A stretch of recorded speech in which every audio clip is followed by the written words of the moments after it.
Good morning. Welcome to Sales Chatter. It's Friday. So happy that you all are here supporting us during the week. This is the Logistics Podcast with the mission of helping 10,000 reps hit a million GP. I'm your co-host, Ryan Mohammed, aka the Logistics Monk. With me today is my good friend, my amazing friend from RGTX Logistics Solutions, President and CEO, the Bodacious Cowboy, Jeff Dickinson. How you doing this morning, brother? Good, my man. Here we are. It's Friday, the end of the week, and we have a great guest in store. With that said, let's get into it and let's do it. Boom. Welcome to the HPLS podcast. Live, relevant, and high performance information, conversations, and education weekly.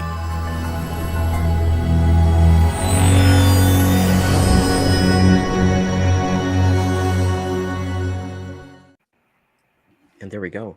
Jeff, I mentioned yesterday when we started our show yesterday that we wanted to bring guests on with like different walks of life, blaze different paths, and just the lessons that they've learned along the way. And we have an amazing guest for you.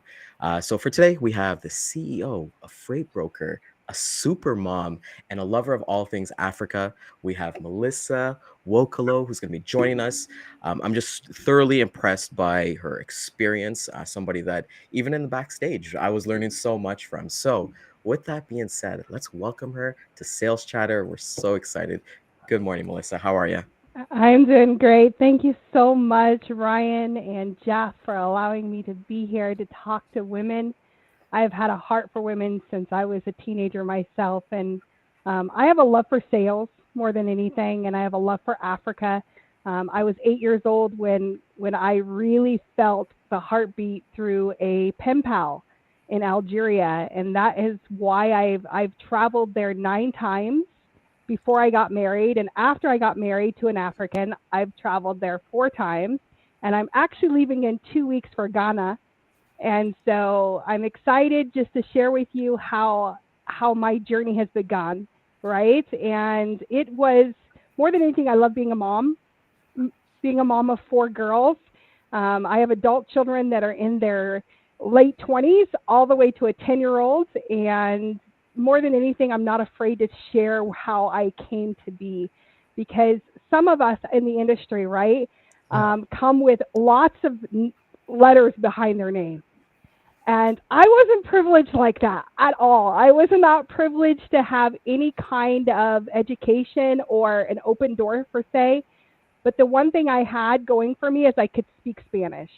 And so for those that have a gift, I had the gift of speaking Spanish, and I got hired part-time with a trucking company out of Butler, Indiana, called Evans. And today they have been repackaged to Tradition out of Angola, Indiana. And I got to sit under a really incredible guy called Eric Fortmeyer out of Circle Logistics. And he was my boss for 4 years. And in that area, I got to learn a lot about sales. We started a startup for a company here local in Fort Wayne together back in 2004. And we built a brokerage from the ground up. And so I felt very privileged to be involved in his story, right? And you know, Circle is like in the top 50 now, right? So I don't know if I'll ever get to that status, but at least I got to sit underneath an incredible guy. So for those that are coming into the industry as women, a lot of us didn't have other women to look to. And a lot of us did not have other women even in our circle. And so I got transported working for that company, the first transportation company and logistics company I worked for. They moved me to Mexico. And so I was there for 2.5 years. And one of the things I found to be very interesting, even today, is the foundation of my business, is I have been remote since 2000.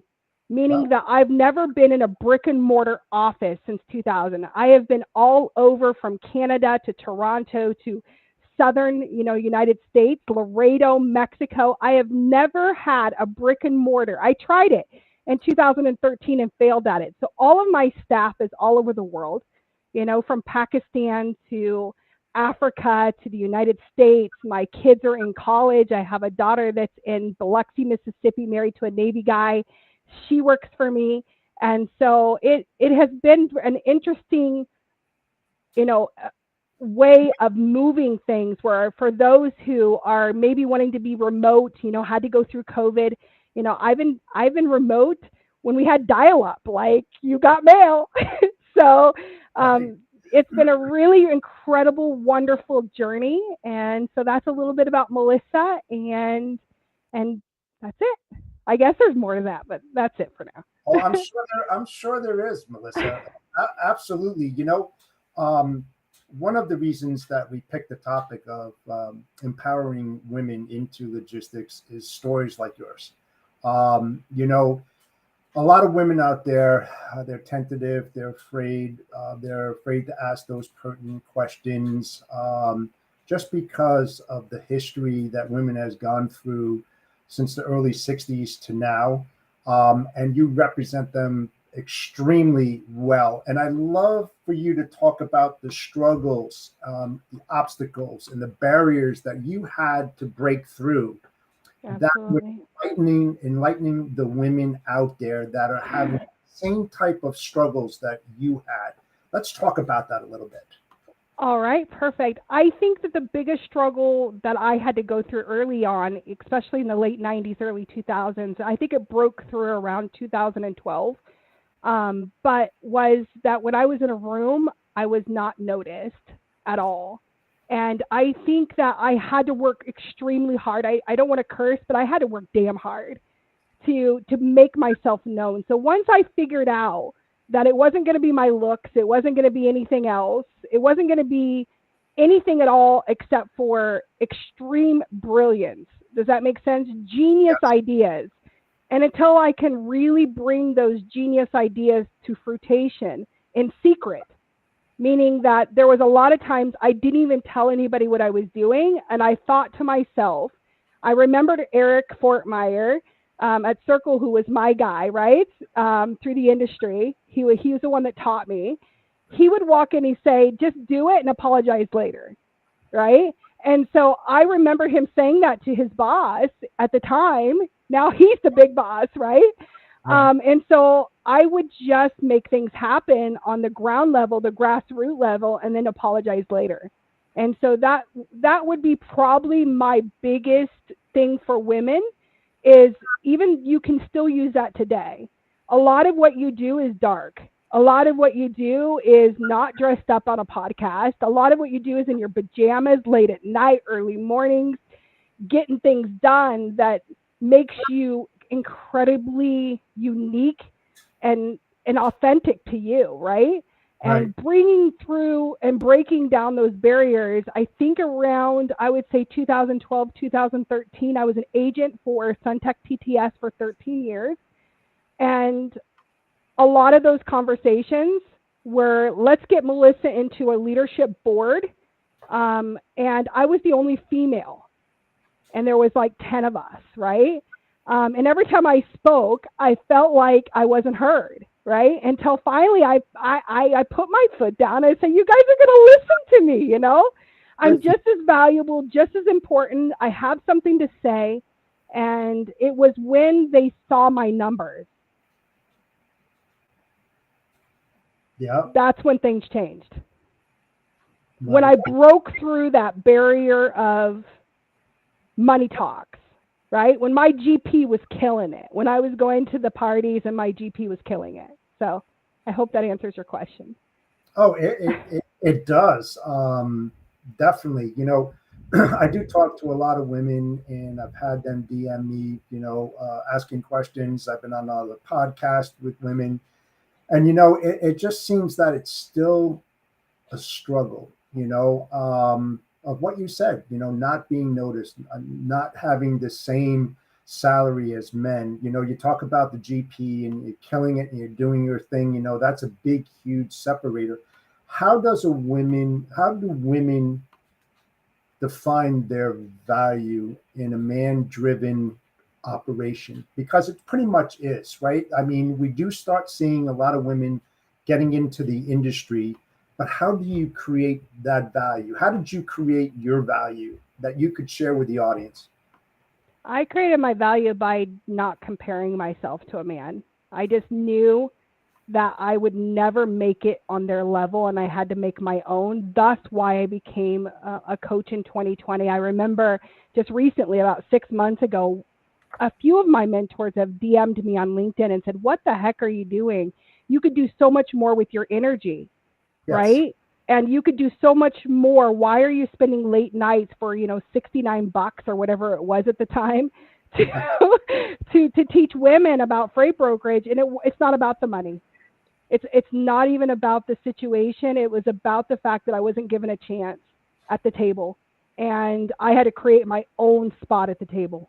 And that took a lot of hard work and a lot of creativity. And you know that something is great when your mentor is opening up an international office and they are in your DM saying, "Will you head it?"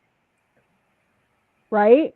Because I've owned and operated 4 international offices in 15 years, and so there are some unique creativity that you have.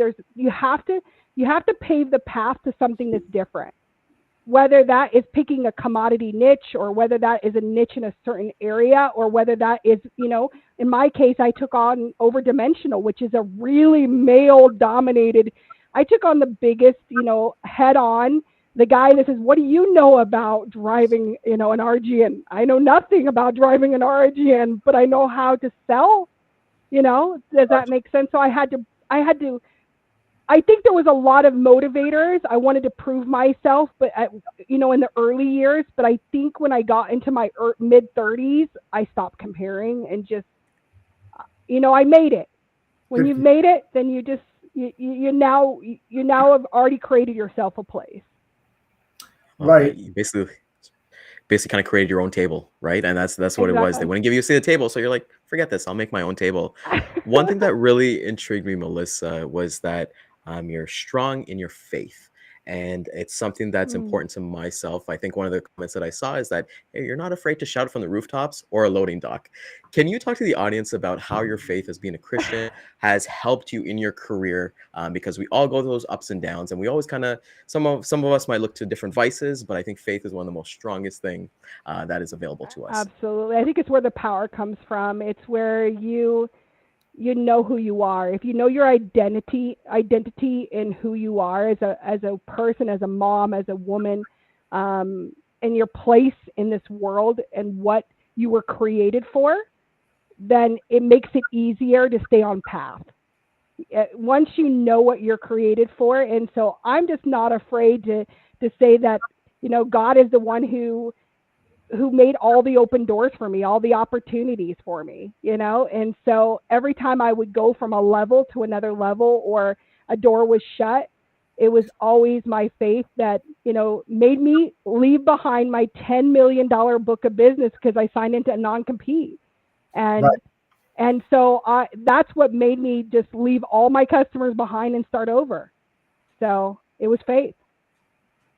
Yeah, I totally understand where you're coming from. One thing that you stated was that you basically tried to, or did, outwork the men, and you felt obligated to do that because you wanted to prove a point, for yourself, for others, being women. What do women have to do, or why do you feel that they have to do that? I mean, I think that they had to do it in our era, back in the late 90s, early 2000, when you didn't see a woman other than an accounts receivable or payable. I mean, a secretary.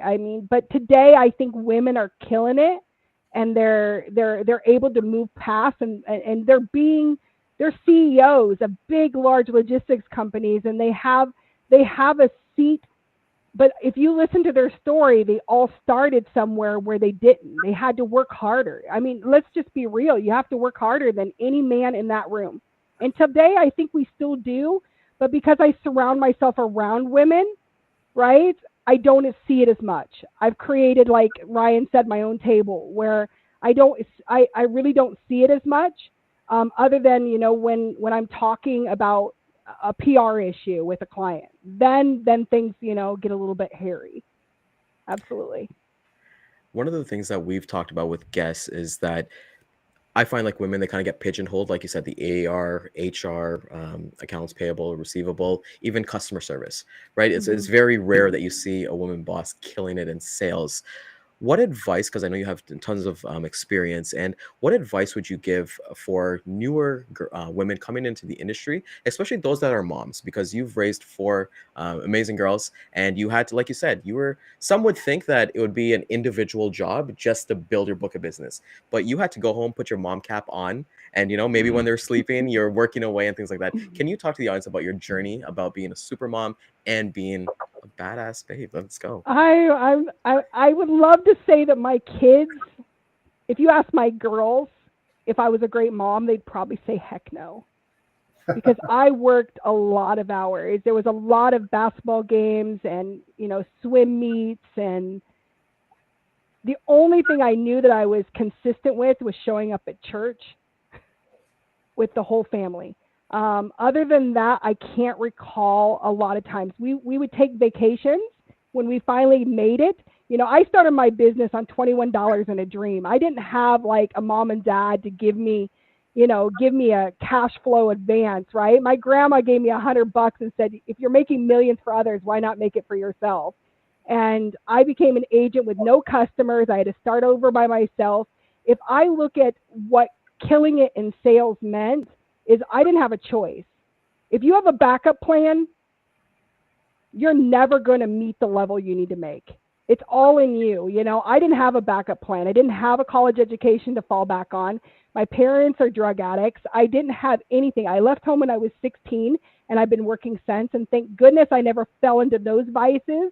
But there was a lot of dark areas where I had to learn how to not look to prove anymore anytime. I didn't want to prove it anymore where I was going. I had to stand on a lot of professional platforms and say, you know what, I can no longer look to the past and try to prove that. I had to move forward. But one thing I would tell women as a mom is you have to make time. Today, if I could go back and erase it all, I would say that you should pick being a mom first and business second, because your main job as a mom is to make sure that those girls make it, right? And if I could say I instilled one thing in my girls, it's work ethic. There's not one of my girls that is not working and making something of themselves, right? And doing multiple things at the same time. But if I could have a vacation, actually be present and not on my phone, right? Actually turn off my phone. But I don't think logistics is ever going to change in that area. I just say I'll pay for therapy, serious, because I don't think I'll ever be able to fully turn off my phone, even though I love to say I could. It's not going to work, guys. You know that. Right. You bring up a very important subject there. Work-life balance, right? I mean, I failed as a dad. I mean, I'm open about that because I was so focused in my logistics positions and the positions that I had that it took me away from my family, and I was traveling all the time, and it was hard. And I'm honest with people out there, just like you're being honest right now. So if you were going to turn back the pages, let's try to erase whatever you did wrong. What would you change to help create that balance that's needed to support what you do for a living, as well as supporting your family duties? What would you have done? I would have not competed as much. When I went there, you have to look back. If you look back to the room I was in a room by myself, no other women, 25, 30 men, all killing it, right? And I would see their GP. I would see what they're doing. I would see the awards they were making. And I would come back from those meetings fighting harder. I was never satisfied with just making $1 million a year or $750,000 a year. I was never satisfied with that. And if I could look back and go back, I would have been satisfied. I would have said, you know what, my girls need a mom more. And it's not because my girls have ever said, Mom, you did a bad job, or do I have girls that have issues? I really have been very fortunate that my girls are really good girls with traditional values. And I raised them that way. I raised them with very traditional values. And so I can't say that, but I do not recall their nine-year-old birthday. I cannot to this day, all 4 girls remember their 9-year-old birthday. And one's 10 right now. I can't remember last year. Wow. When I made a cake and sat down and said happy birthday. And if I could go back and erase that, I would make sure their birthdays were there. I'd make sure I turned my phone off on Christmas. And I'd make sure I was there and present for at least one event a year that I could say it's memorable.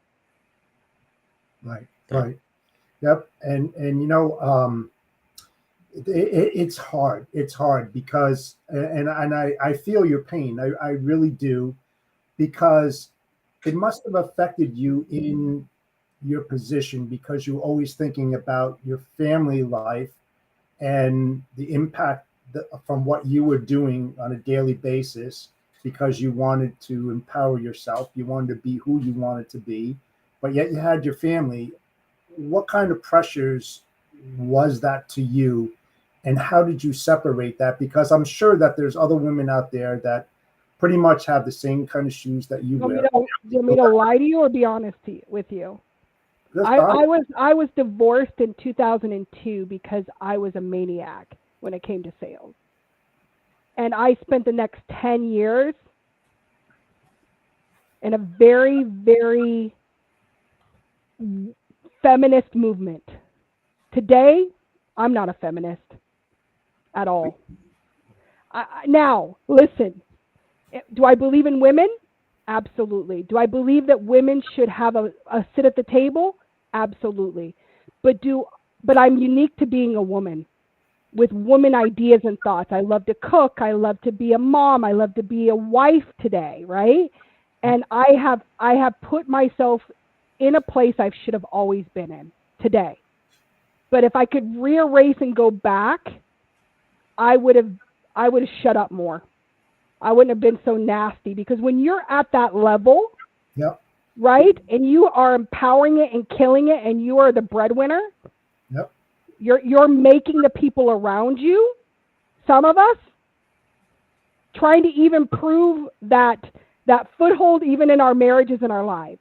Okay, so if I could go back, I would say I would have done things differently. Absolutely, because my girls deserve to have their dad there, and they deserved a mom that did not make money as their playing chip, if that makes sense. It does. So I hope that I'm not getting too deep in our conversation. No, this is no holds barred. This is why we're here. This is sales chatter. We're talking about sales, you know. I'm telling you. So for the love of money, right? Go ahead. Hey, money makes the world go round. In our conversation, learning about you so far, if I was somebody getting into a newer industry, even now, I'm probably going to hit you up afterwards. But I know that you mentor and you help with communities and things like that. I know you have a YouTube channel as well for people to check out. In terms of when you're talking to people getting into the industry, or they're people looking to level up, maybe they're stuck at a certain GP, or they're just looking to kind of look at their niche and things like that, are you training them or giving them advice on what you did, or are you giving them advice on what you would have done differently? I would have gotten it into tech a lot quicker. I believe that I would have hired somebody in administrative a lot quicker. You see, there's one thing that a lot of women do incorrectly, and I'm just gonna be real with you. You're Please. Trying to come into an industry and hate sales. You need to live in your sales CRM. You need to really kill it in sales, and you cannot be the engine if the engine is being ran by agents or people or other. You have to really know your sales game. You see, I hired salespeople early on because I'm actually an introvert. I don't like to be in the forefront talking. And I had over the years had to learn how to come out of that and move into a place where I'm not just making the engine run for other people, but I'm the engine myself. And so if women can just listen to me, you need to let go of all of your fear, sit down with a plan and fix that plan. And that plan starts with you. It does. It actually speaks volumes for not just men, but women as well. And it's the same scenario, right? We're all in sales. We're trying to do the best that we possibly can. We lack balance. I think that's agreeable. No matter which kind of sales that you're in, because when you're on commissions and you don't have that salary, you make it for what it is. And the harder you work, better off you'll be, but you're going to sacrifice someplace, somewhere, without knowing it, because you get so engulfed in what you're doing. Not to say that it's wrong, but we do need balance.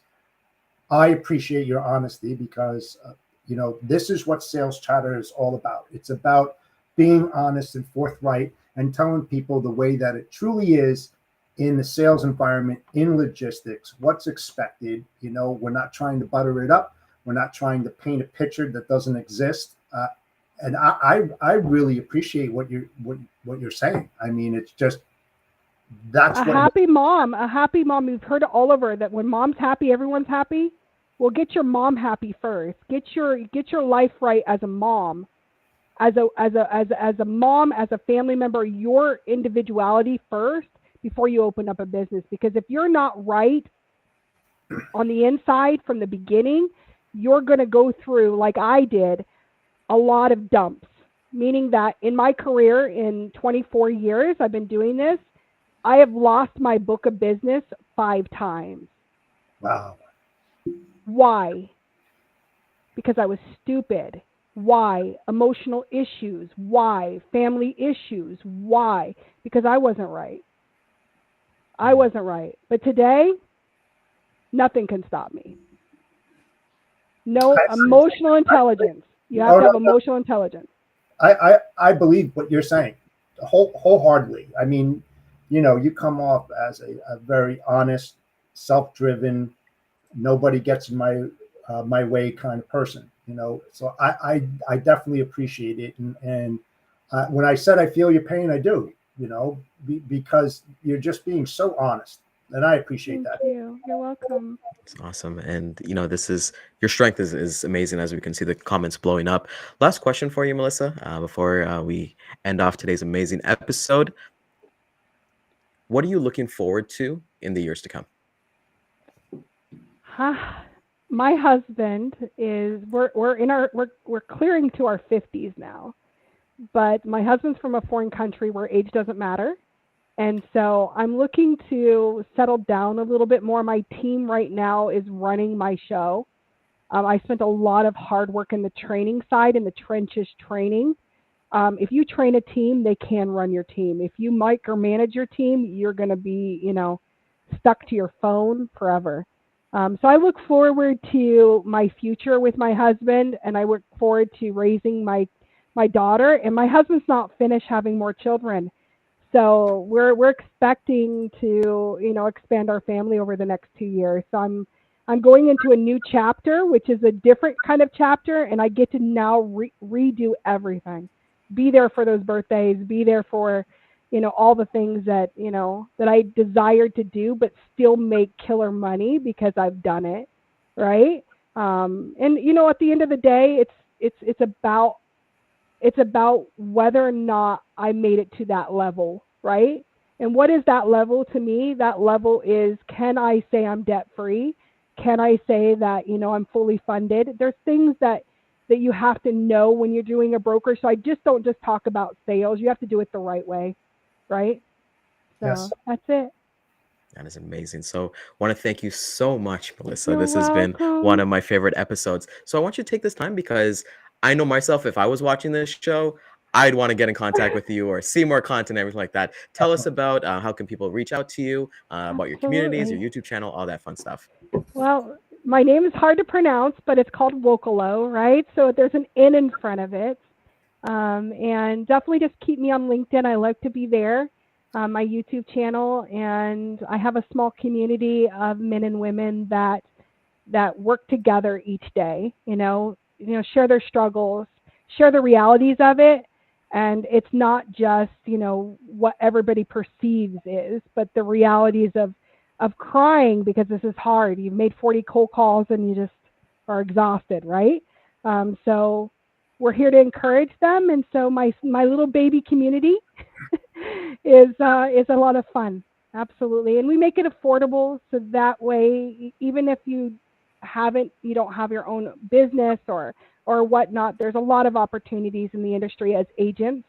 And so, yeah, I wish I would have had it when I was, younger. Absolutely. But That's if any of amazing. you guys want to share with, I'm putting it out there, actually allow me to hear you on a sales call one day. Because I've never heard anyone. I've never been on a sales call with another person ever. It's all me. Yeah, we'll do that. So Maybe we'll do that. We'll do that I live. made We'll do over. that in a couple months. I tell you, 10,000. I probably had 10,000 hours on the phone, probably, or more. And I've only heard my voice and the other person. So the shipper. So awesome. Yeah, so we'll arrange that. We'll arrange. I know Jeff doesn't make calls, but we'll arrange that. So we'll definitely do that. I feel like you got to come back. You got to come back and spend some time with us. This has been so much fun. We truly appreciate your professionalism, you being real, and you as a person. Thank you so much, Melissa. You're welcome. So I want to thank everybody for coming out. See the comments blowing up. If you found value in this, please like, comment, subscribe, share this with a friend that you think the nuggets that we got today applies to life. It's not just logistics. It's not just sales. So we've learned a ton. So be sure to catch the replay. We'll hit the replay again at 2 and 6 p.m. I want to thank our corporate sponsor, Daman at Centurion Trucking. I know he's going to have a lot of nuggets, especially about the training side that you're talking about, Melissa.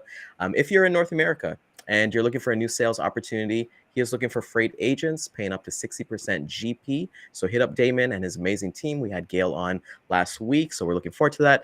And Cowboy, take us home, buddy. Oh boy, I'll tell you, what a great way to end the week. Thank you so much, Melissa, for joining us. You definitely define what empowerment is for women. And I am so happy and glad that you were so honest on our show today and that you told it the way it is. You painted the picture that a lot of people don't want to see, but that helps them out. That helps them out greatly. So with that said, thank you so much again.